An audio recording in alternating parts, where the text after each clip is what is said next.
In today's video, we're going to interview a great friend of mine, Randy Suggs, and he's going to tell us how to become a partner in a Major League Baseball franchise with a World Series ring without even trying. So, Randy, welcome to the channel. Thank you. It's good to be here. Yeah, thanks for coming in as a guest. You have a very intriguing story. My goodness, you and I have known each other for almost 20 years now, right? Long time. Our kids have grown up together and been over to each other's homes. Yeah. And I think one thing that has kind of always connected us is our entrepreneurial spirit. And I don't think you ever knew a whole lot about my endeavors, and I never knew a lot about yours. But in, talking about making this video, we definitely are kindred spirit in the entrepreneurial world. So tell me just a little bit, because on the channel I've talked about my mom and dad owned a restaurant, and then I have my own dental practice, et cetera, and it kind of, grew from there. So just give me a little bit of background about you and, kind of what you saw with your parents and then kind of what led to today. Sure. Yes, I actually grew up in a real estate family. Okay. My father became very successful in real estate.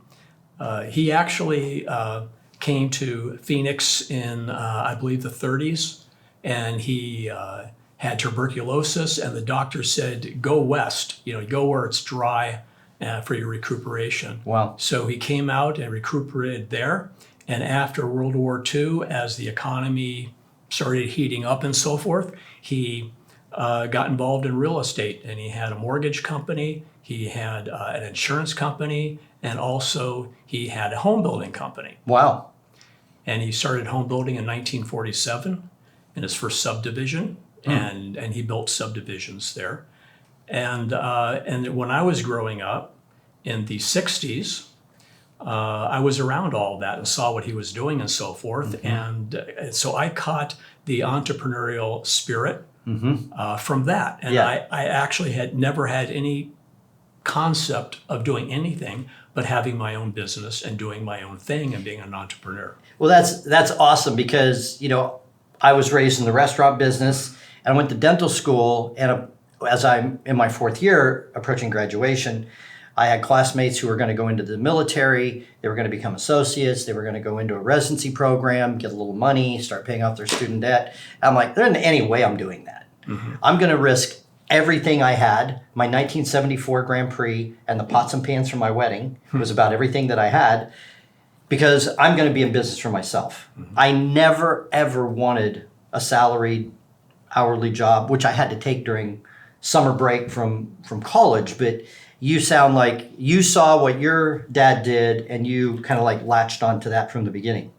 Oh, absolutely. Yeah. He was basically a symbol of what I wanted to do. Nice. And he in a way was sort of my first mentor in a way. I could consider it like that. I didn't at the time. I can see that now because he was an example and of what is possible. Nice. Yeah. Okay, so you had that foundation in your family. You watched your dad and you decided that I'm never going to have a salaried job. All right. So now let's fast forward just a little bit. And so then what avenue were you using as an entrepreneur, and what would you consider to be some of your most successful actions? Okay. Well, for a long time, I had a small investment portfolio with my brothers. And that was just too passive for me. I wanted to be more active, have more things going on. My father had a successful home building business. Actually, he sold it to my uncle because he was so busy. So he kind of spun off the home building end, and that became very successful. Okay. And I thought I'd bring back that company. Okay. It was bought out back when by a national home builder, and they switched the name to U.S. Homes. And it was called Suggs? Suggs Homes. Suggs Homes. Got it. And so I decided to bring the Suggs Homes name back into the marketplace. Okay. And what I did, and I knew nothing about home building at all. That's awesome. My father had passed away by then, and so I had nobody to ask. And I thought, well, I read an article about this local home builder who's very successful, had been in it for many, many years. And I thought, I'll just give him a call.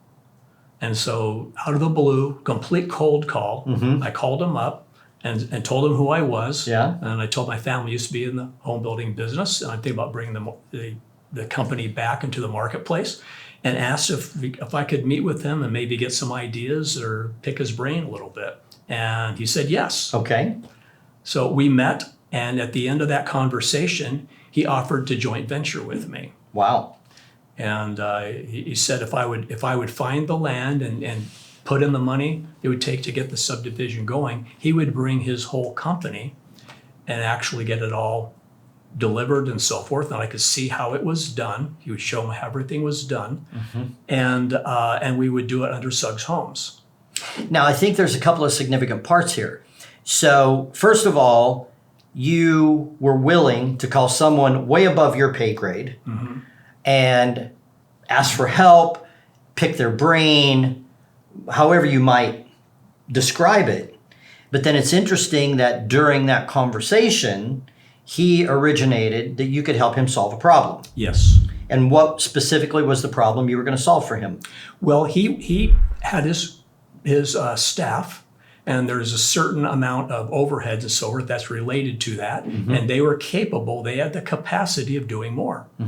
And so I'm actually adding another deal to the works, and we did a joint venture on a 50-50 split. And he was able to utilize his staff and also make extra money, and I'm getting the loans, and so he doesn't have the risk. You brought property to him that he was looking for, and then he used his staff to develop it. Yes. So you kind of helped him on the front end of the deal, and that's kind of what set the stage for your future evolution in real estate.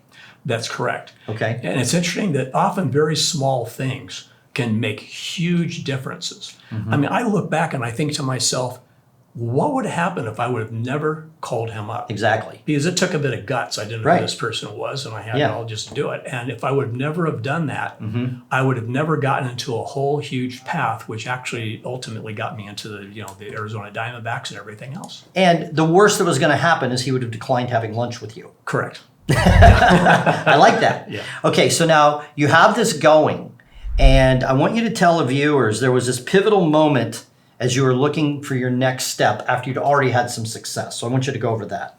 Okay, sure.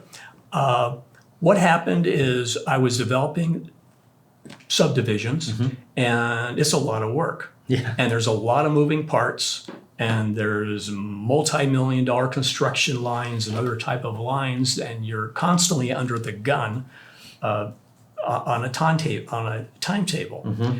And so I had about 4 or 5 deals, land deals that I had in the works, because it takes about a year and a half to get the land ready in order to be able to build on it. And I had a pipeline of these. And because I was taking it from farmland, from vacant land to completed housing subdivisions. Right. So I was doing the whole thing. And that's what I learned from this other guy, how to do all that. Okay. And at this point, I was doing it on my own, too. I had my own projects and so forth.